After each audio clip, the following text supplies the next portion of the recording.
Cuando siento que no lo necesito, es cuando más lo necesito. Cuando siento que no lo necesito, es cuando más lo necesito. Yo quisiera saber, para empezar, antes de que empiece a cabecear, antes de que empiece a distraerse allí o que siga comiendo allí donde está, yo sí quisiera saber quién siente de los que estamos aquí, de las 38 ya casas conectadas, quién siente que necesita en este momento a Dios, quién siente que necesita algo de parte de Dios, que necesita quizás una palabra. Alguien necesita una palabra. Dígame quién necesita una palabra. Esto parece una subasta. ¿Quién dijo yo? El que no necesita una palabra, pero me dice, pastor, no necesito una palabra, yo necesito ya una respuesta. También se vale. ¿Quién dice yo? Yo necesito una respuesta de parte de Dios. Alguien que me diga, yo necesito una respuesta. ¿Quién dijo yo? El que no le sirvió la respuesta. Necesito quien me dice, pastor, no me sirve una palabra, no me sirve una respuesta, me sirve un milagro. Necesito un milagro. Que me levanten la mano, que me escriban quién necesita un milagro de parte de Dios, porque el Señor hoy me dijo, vas a preguntar y voy a responder, me van a buscar y me van a hallar. ¿Quién necesita una palabra? ¿Quién necesita una respuesta? ¿Quién necesita un milagro? ¿Quién necesita una sanidad? ¿Quién necesita prodigios? ¿Quién necesita provisión? ¿Quién necesita? ¿Qué es lo que necesita? Dígame qué necesita, porque cuando usted más sabe, cuando usted cree que no lo necesita, es cuando más lo necesita. Necesitamos de su palabra, necesitamos de su presencia. Y el Señor vino, sabe, le tengo una buena noticia. El Señor prometió saciar todas nuestras necesidades. Así que el que confesó lo que necesitaba va a ser saciado de eso que necesita. Va a ser saciado de eso que necesita. Eso, ahí está Pamela diciendo amén. Jindy desde Valledupar, necesito a Dios en mi vida, y con su esposo, excelente. ¿Quién más dijo yo necesito? ¿Quién más dijo lo necesito? Ahí está Eduardo Yaruro, el mentor Eduardo, firme con su esposa. Lo necesitamos, la pastora Karen lo necesita, necesitamos sanidad. Quiero contarles que les tengo un tremendo testimonio de sanidad, pero eso va para otro mensaje, eso no va para hoy, pero van a ver, ustedes se van a asombrar de lo que Dios está haciendo en live y en lo que está haciendo en ustedes y a través de ustedes. Eso, ahí está Marcela, dice lo necesito, el pastor Daniel también lo necesita. Bueno, como todos lo necesitamos, les tengo la buena noticia. Eso, ahí está el pastor César, lo necesita todo el tiempo. Nosotros necesitamos todo el tiempo de Dios. Es una cosa impresionante. Uno necesita a Dios para levantarse. ¿Usted sabía eso? A veces se arman unas peleas. Mira, hay gente que tiene, yo no sé si soy yo solo o son solo mis hijas. Hay gente que desde que se levanta en su casa siempre se le arma una guerra. Una guerra en su propia casa, no se ha levantado, y entonces usted no se ha levantado de su cama y ya hay una pelea tremenda entre su sábana y el colchón. Y como siempre te meten a ti en la mitad de la pelea sin buscarla y no te dejan salir. No te dejan salir de la cama, entonces entre la sábana, entre la cobija, el colchón, están guerreando usted en la mitad y usted dice, necesito que Dios me ayude para levantarme a trabajar. Necesito que Dios me ayude para hacer mis quehaceres. Y usted desde que se levanta necesita una ayuda para salir de esos conflictos que nada tienen que ver con usted.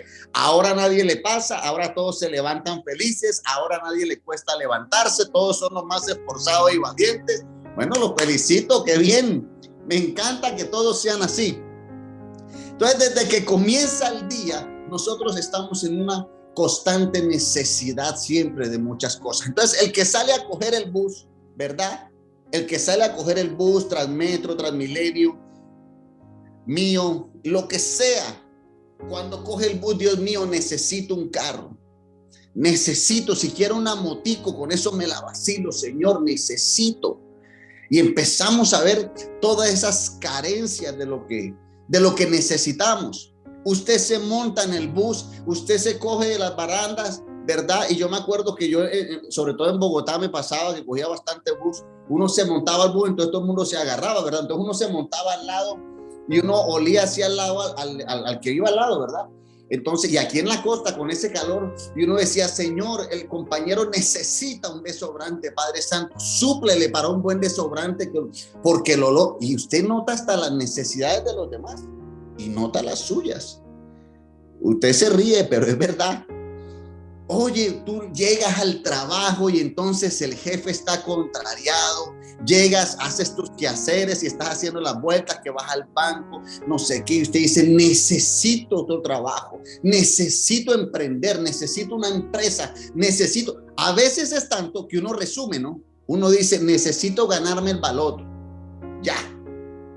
Y ahora como el baloto lo quitaron y no está funcionando, entonces ya se le acabó uno el sueño de ganarse el baloto, ¿verdad? Entonces uno todo el tiempo está mirando necesidades, todo el mundo está palpando necesidades. Uno tiende por inercia como ser humano, ¿verdad?, a fijarse más en lo necesario que en lo que ya uno tiene, a fijarse más en lo que siente que uno necesita, pero que ya uno tiene. Es una naturaleza del ser humano. Tienes un carro, un automóvil, yo necesito una camioneta. Tienes la camioneta, yo necesito una más grande. Y así vamos creando, ¿verdad?, necesidades. Y yo no estoy hablando aquí por hablar, ni estoy quemando el tiempo. Yo creo que el Espíritu Santo, allí donde usted está, ya le está mostrando aquellas necesidades que su corazón apremia. Usted paga el arriendo y a veces a mí me pasa, ojo, y me pasa todavía. Yo saco y pago mi arriendo y yo le digo al Señor, ay Señor, de verdad gracias porque tengo para pagar el arriendo, porque proveíste para pagar el arriendo. Pero Señor, yo necesito una casa propia. Yo necesito. Y siempre estamos más pendientes de lo que necesitamos que en realidad de agradecer por lo que ya tenemos. Pero el mensaje no va para allá. El mensaje no va para allá. Quiero que leamos, ¿verdad? Quiero que lea conmigo. Aquí está en pantalla. En el libro de Santiago, una historia que ya la hemos recreado y la hemos visto acá. En el libro de Santiago, capítulo 5, versículo 13 al 18, dice, ¿está alguno entre vosotros afligido? Mira lo que dice la palabra. Haga oración. ¿Qué tiene que hacer usted cuando está afligido? Ore. El Señor no le va a decir, ore para que tenga algo que hacer. No, ore porque en la oración está la respuesta. Mira lo que dice, ¿está alguno alegre? Cante alabanzas. ¿Está alegre? Hombre, cante alabanzas. Póngase bien sabroso y dele una serenata al Señor. Mira lo que dice. ¿Está alguno enfermo entre vosotros? Mira lo que dice. Llame a los ancianos de la iglesia y oren por él, ungiéndole con aceite en el nombre del Señor. No crea que lo está diciendo simplemente para que se sienta acompañado. No, es porque en esa oración el Señor puede obrar y puede traer sanidad. Dice, y la oración de fe, mira lo que dice, salvará al enfermo. Wow, la oración de fe salvará al enfermo y el Señor lo levantará. Y si hubiese cometido pecados, oye lo que dice, le serán perdonados. Oye, ahora entendiste por qué esta persona que no era tan cristiana ni tan firme, el Señor oramos y el Señor lo levanta. Porque cuando usted ora, hasta los pecados de la gente que quizás en el momento no puede orar son perdonados. Mira lo que dice, confesaos vuestras ofensas unos a otros y orad unos por otros para que seáis sanados. Confesad vuestras ofensas unos a otros y orad unos por otros para que seáis sanados. ¿Ya viste lo importante que es el mentoreo? Mira lo que dice, y mira lo que dice aquí en esta parte. La oración eficaz del justo puede mucho. Y mira lo que dice aquí, Elías era hombre sujeto a pasiones semejantes a las nuestras. O sea, también era pecador como nosotros, se podía levantar tarde, era sujeto a pasiones, tenía sus tentaciones. Pero dice que y oró fervientemente para que no lloviese y no llovió sobre la tierra por 3 años y 6 meses. 3 años y 6 meses. Y otra vez oró y el cielo dio lluvia y la tierra produjo su fruto. Y la tierra produjo su fruto. Oye bien lo que dice. Aquí, esta es una carta, ¿verdad?, que escribe Santiago. A diferencia de las otras cartas, como a los hebreos, a los filipenses, tenían un destinatario, pero la carta de Santiago era una carta general. De hecho, es uno de los libros, una carta general para toda la iglesia, para las 12 tribus de Israel en ese momento. Es una carta, ¿verdad? Una epístola, ¿verdad? General para toda la iglesia. ¿Y qué pasa? Que aquí Santiago está, ojo al dato, está exhortando a todo lo que nosotros podemos ganar en la oración. Óigame bien usted que está allí, en la oración. Precisamente en eso, que es lo que más flojera nos da hacer. No me mienta, yo sé que es así. A usted le cuesta orar, a usted le cuesta arrodillarse, a usted le cuesta, ¿verdad? Entrar en la presencia de Dios. Es normal, porque son cosas que a la carne no le agradan, porque precisamente cuando usted ora, la carne se sacrifica.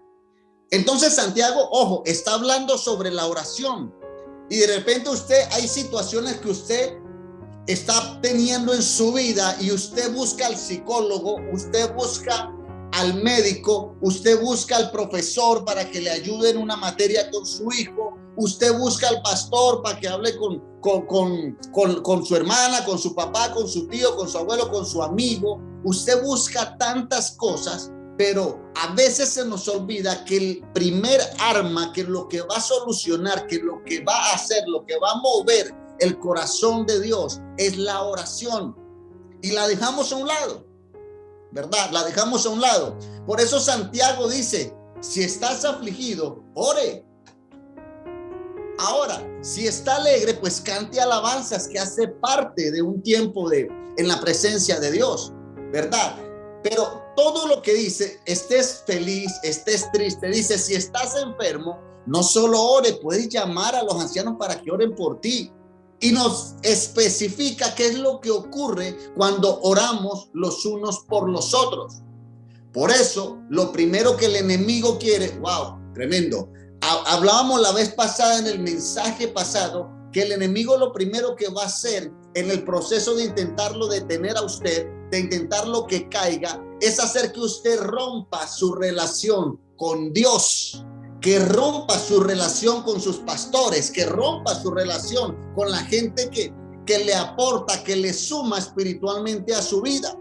Por eso a mí me pasaban cosas malas, y yo lo último que quería saber era la gente de la iglesia. Yo tenía un problema matrimonial y lo último quería que se enterara el pastor. Porque el enemigo, eso es lo que va a hacer primero en tu mente. ¿Sabe por qué? Porque el enemigo sabe que en esa conexión, en esa oración en conexión, es donde Dios se puede glorificar, es donde Dios responde, es donde Dios se mueve. Entonces, por eso que usted tiene una dificultad y usted lo último que quiere hacer es hablar de eso con alguien.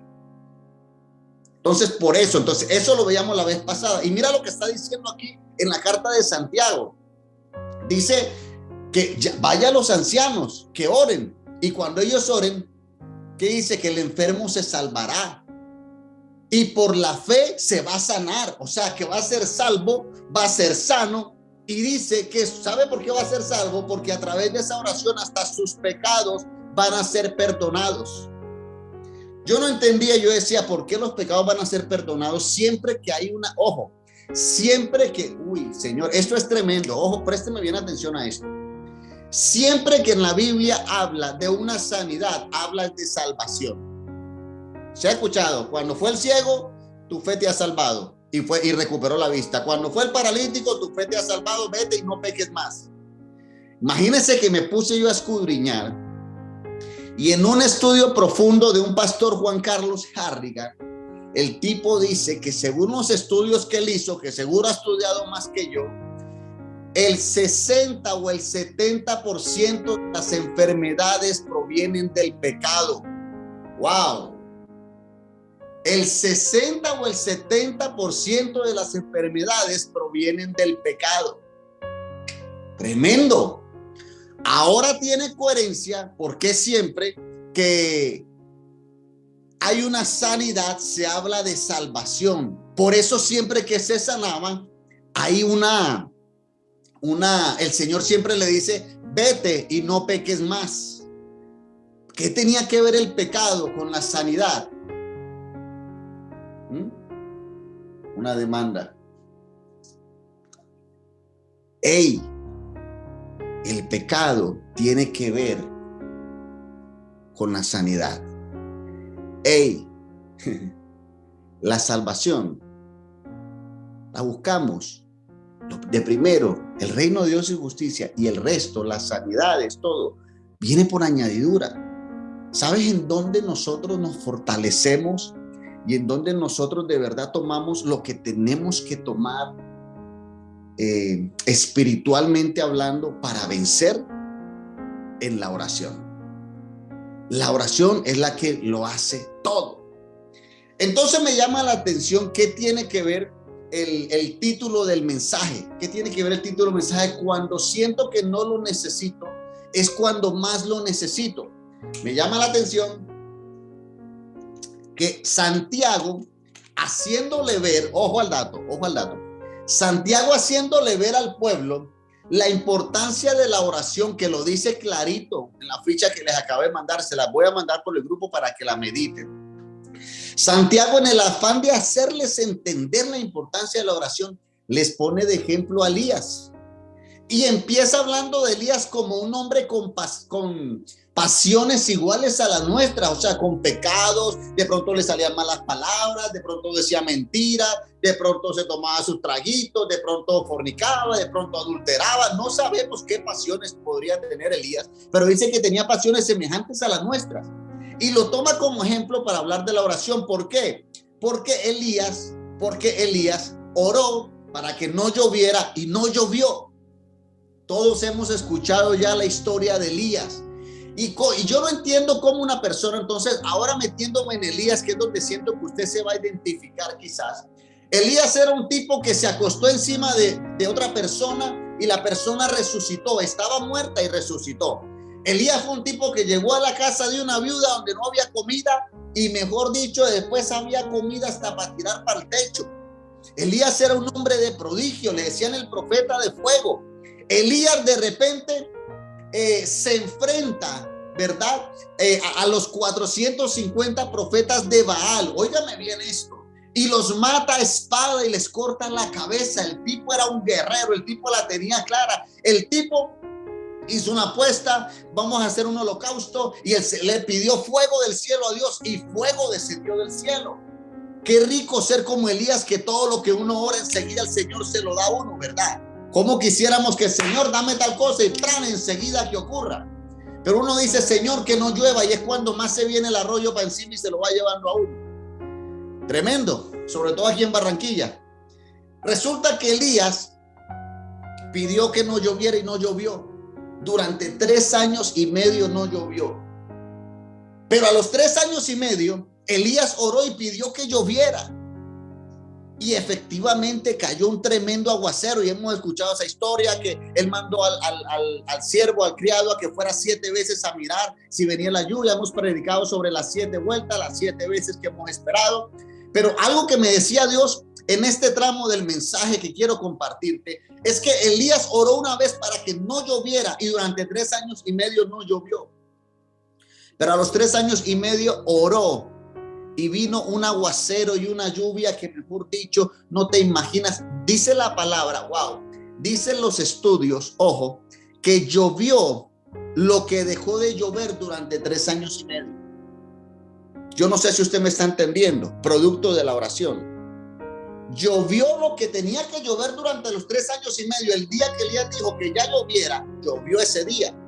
O sea, si tenían que llover en los 3 años 50,000 litros de agua, un ejemplo, en ese día que llovió, llovieron los 50,000 litros que tenían que llover en esos 3 años. Yo no sé si usted me está entendiendo. Aquí hay gente que hace mucho tiempo oró por algo. Aquí hay gente que hace mucho tiempo le pidió a Dios por algo.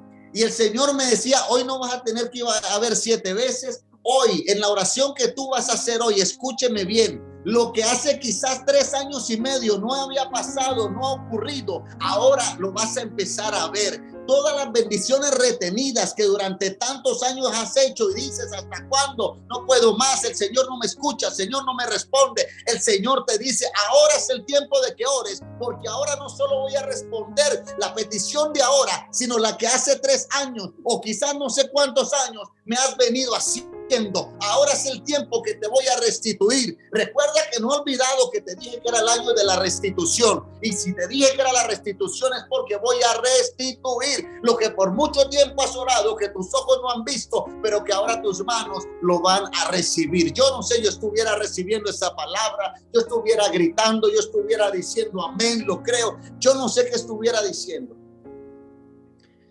Si usted se duerme con esto, vea, usted no sabe de lo que se está perdiendo. Usted no sabe de lo que se está perdiendo. Ahora bien, ¿qué me impacta? ¿Qué me impacta grandemente? Resulta que Elías hace, escúcheme bien, hace todo lo que tuvo que vivir, lo que les conté. Resucitó muertos, multiplicó comida, cayó fuego cuando quiso detuvo la lluvia, cuando quiso la lluvia volvió. Como si fuera poco, se enfrentó a 450 profetas de Baal y los mató. Pero resulta, no se los voy a leer, se los voy a parafrasear, resulta que cuando ya él termina todo esto que les he dicho y que ha hecho todo lo que les he contado, el tipo escucha que Jezabel se mareó, y Jezabel no le mandó a hacer, ojo, no lo mandó a hacer enseguida, le mandó un mensajero a que le dijera que cuando lo encontrara, lo iba a matar así como mató a sus profetas. El chisme, sí señor. Jezabel no cogió, y óigame bien esto, Jezabel hubiera podido coger a ese mismo mensajero y a todos los soldados que tenía, porque era la esposa del rey. Vayan a darle un mensaje a Elías, y cuando estén dándole el mensaje me lo apresan enseguida y le cortan la cabeza como se la cortó a mis profetas. No, ella le mandó fue el mensaje. O sea, uno cualquiera diría que Jezabel es la más boba. O sea, le va a ir a avisar que lo va a matar para que él se huele. Ojo al dato. Y dice que Elías, el que la oración le era contestada, el que resucitó al muerto, el que Dios lo sanó, el que Dios lo resucitó, el que multiplicó la comida, el que cayó fuego, el que detuvo la lluvia, el que hizo volver a llover, el que mató a todos sus enemigos a espada, dice que se fue y se escondió en una cueva. Se escondió en una cueva porque tenía miedo. ¿Usted cómo explica que una persona,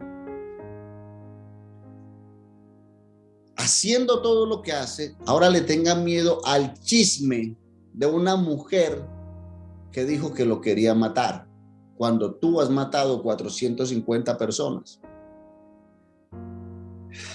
Dios me hablaba algo bien tremendo con esto.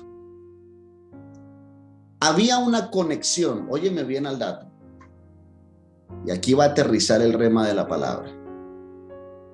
Hay una conexión cuando tú estás metido, gracias Señor, cuando tú estás metido en el fuego, cuando tú estás metido en el propósito, tú estás en una constante relación de emisor y receptor con Dios.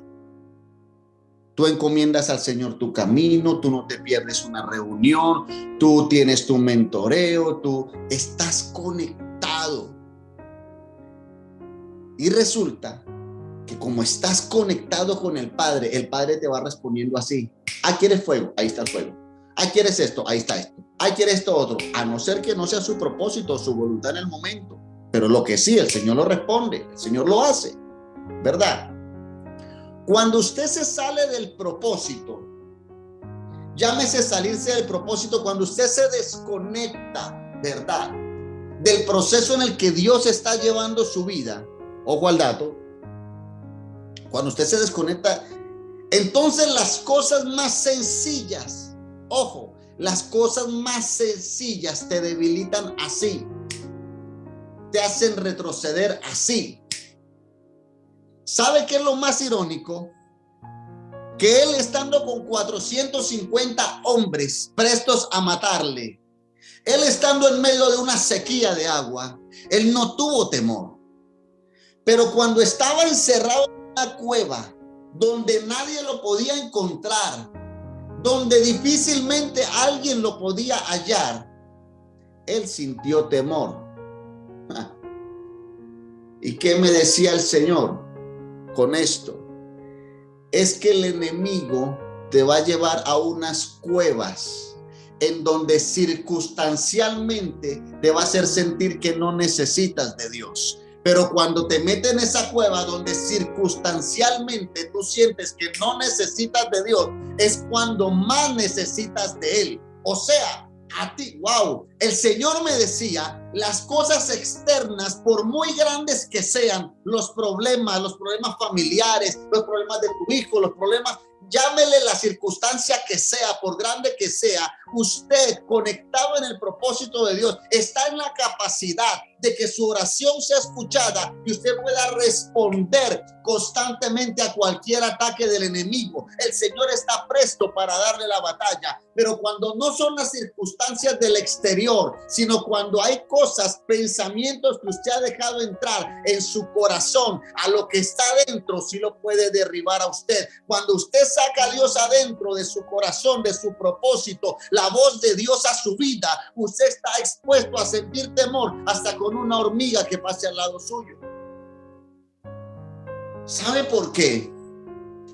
No registra en la Biblia cuando pasó lo del fuego, cuando pasó lo del agua. Él enseguida lanzaba la palabra, hablaba con Dios directamente. En la cueva, y le voy a mandar la historia para que lo lea. En la cueva, el Señor es quien lo llama y lo busca. Él no buscó al Señor. Él tenía temor en su corazón, pero el Señor es que se le aparece. Elías, Elías. Yo decía, pasar de hacer tantos prodigios porque él invocaba a Dios, ahora pasó a Dios a llamarlo aún en medio de una cueva donde no había peligro, donde no había nadie, donde estaba escondido y sentía temor por su vida. El secreto no está en las circunstancias. El secreto está en el Dios que está en tu corazón. Wow. La amenaza no es lo que está afuera. La amenaza no es la deuda que no puedes pagar. La amenaza no es la enfermedad que no ha podido sobrellevar. La amenaza no es qué va a pasar con mi hijo, qué va a pasar con mi hija, porque está en un mal camino. La amenaza no es yo no sé qué voy a hacer con la empresa que está perdida. La amenaza no es qué va a pasar con mi situación. La amenaza, por muy grande que sea, no va a ser nada si usted está conectado con el propósito de Dios. Si se levantan 450 problemas en contra de usted, a 450 problemas usted le va a cortar la cabeza. Pero si usted, por no ver los 450 problemas, se siente bacano y usted se empieza a alejar del propósito de Dios, en la cueva más profunda y en su soledad, allí usted se va a sentir amenazado. Y usted le va a echar la culpa al pastor, usted le va a echar la culpa a la iglesia, usted le va a echar la culpa a la situación económica del mundo, usted le va a echar la culpa a que el Bitcoin se está cayendo, le va a echar la culpa a que el mercado está más caro, usted le va a echar la culpa a lo que usted quiera. Pero lo de afuera no es lo que tiene la culpa. Lo exterior no es. Que no podemos desconocerlo, sí, claro. La situación no está fácil. Todo el mundo lo dice. Pero ¿sabe? ¿Quiere que le cuente un secreto? La situación no ha estado fácil. Y yo, además de que la situación no ha estado fácil, he tenido situaciones personales graves. ¿Y sabe algo? El huevo ha estado a 15,000, los 30, a 7,000, a 5,000. Es más, me los han regalado o los he comprado más caros. Y yo he seguido comiendo mi huevito frito, o mi huevito cocinado, o mis benedictinos, como me los quiera comer. La carne ha subido y ha bajado. Y cuando el Señor me provee, me como mi carnecita asada bien sabrosa.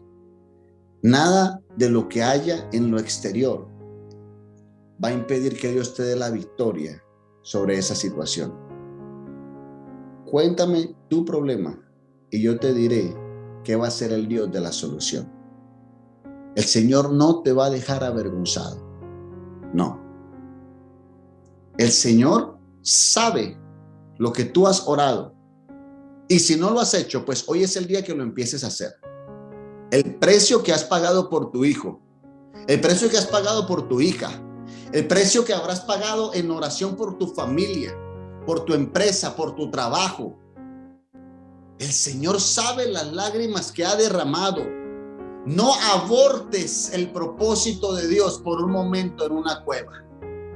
En una cueva, ¿sabe qué simboliza la cueva? La cueva simboliza una zona de confort en donde nuestra carne es feliz. Ahí el Espíritu Santo que le diga cuál es su cueva. La cueva simboliza una zona de confort en donde aparentemente en la carne tú estás seguro porque estás haciendo lo que tu carne le place. ¿Ustedes creen que a Elías le encantaba estar matando gente a cuchillo? ¿Le encantaba estar en la candela? ¿Le encantaba estar sin? No. Pero estar relajadito en una cueva donde no lo ven, eso que a la carne le gusta, eso es lo que el enemigo va a llevarte. Porque cuando reacciones de la cueva que estás, va a pasar una cucaracha y usted va a sentirse atemorizado. Usted va a sentirse mal. Por eso, la vez pasada lo hablaba en el mensaje y lo puse el pedacito en las redes sociales. Muchas veces el enemigo, ni siquiera la intención es hacerte caer en una tentación. La verdadera fiesta del enemigo es cuando caes, hacerte sentir rechazado, hacerte sentir que tú no puedes, hacerte sentir que estás lejos de Dios porque Él quiere romper tu relación con Dios. Por eso el Señor lo aclaró y lo dijo: ni lo alto, ni lo profundo, ni lo grande, ni lo pequeño, ni nada en este mundo nos va a separar de su perfecto amor. Así que no le crea las mentiras al diablo. Vamos a volver a la oración. Vamos a volver a buscar su presencia. Vamos a buscar en la oración lo que el dinero no va a poder hacer por mucho que te lo ganes. De verdad. Yo recuerdo que yo cuando tuve mi situación financiera, yo sacaba cuentas si me ganaba el baloto y no me alcanzaba. Yo decía: Dios mío, si ni el baloto me alcanza, entonces ¿cómo voy a hacer? De verdad. Van a haber cosas que definitivamente razonando no vas a encontrar respuesta. Y uno de los grandes problemas del ser humano es que cuando se sale de lo espiritual, ojo al dato, lo espiritual es por fe. Lo espiritual es 100% fe. Usted no ve: ay, mira, ahí pasó un espíritu, ay, mira, ahí pasó. Lo espiritual es por fe. A Dios no lo vemos, pero lo sentimos y vemos su gloria a través de cada cosa. Ojo, lo espiritual es por fe. Pero lo que está en la carne, lo que está en la carne es el razonamiento. Entonces, cuando Elías estaba frente a todos estos problemas, él estaba en el espíritu. Por eso le decían el profeta de fuego. Y Elías podía hacer y el Señor le respondía enseguida a todas las oraciones. Pero cuando está en la cueva, cuando se dejó encuevar en su zona de confort, ya no estaba en el espíritu, estaba en la carne. Entonces empezó a razonar: uy, Jezabel, la reina, me va a matar, en cualquier momento me encuentra y me mata. No sé si usted me entiende lo que le quiero decir. Hay una de las cosas que hace el enemigo tremendo, y es que te pone a razonar. No razones, porque Dios no se mueve en tu razonamiento. Dios no depende de tus cuentas. Dios no depende de los números que tú sacas. Dios no depende de lo que el médico dijo que pasaría. No, jamás. Dios no depende de nada humano ni de nada que está en esta tierra. Lo espiritual es superior a cualquier cosa terrenal que esté pasando. Y tú puedes entender y creer en eso espiritual por fe, que Dios va a hacer en el momento en que usted se mete en oración, en el momento en que usted busca de su presencia y sigue conectado a su propósito. Que caíste, sí, listo, pero te levantaste y seguiste para adelante. Que tuviste un error, listo, lo tuve, pero me sacudo y sigo para adelante. Esa es la actitud que tienes que tener detener, para que sigas creyendo en lo que Dios va a hacer, en que viene una restitución, en que no se va a acabar este año sin ver la gloria de Dios manifestada en su vida, en su familia, en los suyos, en sus finanzas, en todo. No siga razonando y pensando que así como va la cosa vamos para atrás. No siga razonando que si gana fulanito la presidencia nos toca salir corriendo. No siga razonando que es que el médico dijo que esto no tenía cura. No siga razonando en que ya saqué cuentas y es imposible que yo tenga con qué pagar. No siga razonando en nada de eso. Lo único que usted tiene que razonar es que tiene que reconocer que no has ido al lugar secreto, que no has pagado el precio que tienes que pagar. Si usted tiene 2 perros y a uno lo alimenta y al otro no y los pone a pelear, el que alimentó con concentrado y todo le va a ganar al que le daba solo verduras. Eso es una regla, eso es una historia que usted la ve en todo lado. Alimente su vida espiritual y recuerde siempre esto: cuando usted siente que no lo necesita, es cuando más lo necesita. Porque seguramente Elías en la cueva dijo: aquí no necesito a Dios, porque de hecho ni lo invocó. Tuvo que Dios llamarlo a él. Él sentía que ella no lo necesitaba porque ya se había escondido. Y así como el Señor se le apareció en la cueva a Elías y lo llamó para recordarle quién era él y quién estaba con él, hoy el Señor te está llamando. No sé en qué cueva el diablo te ha querido tener. No sé en qué cueva de duda, de temor. No sé en qué cueva de miedo hacia el futuro, de miedo a lo que va a pasar. No sé en qué cueva te tiene Satanás metido o metida.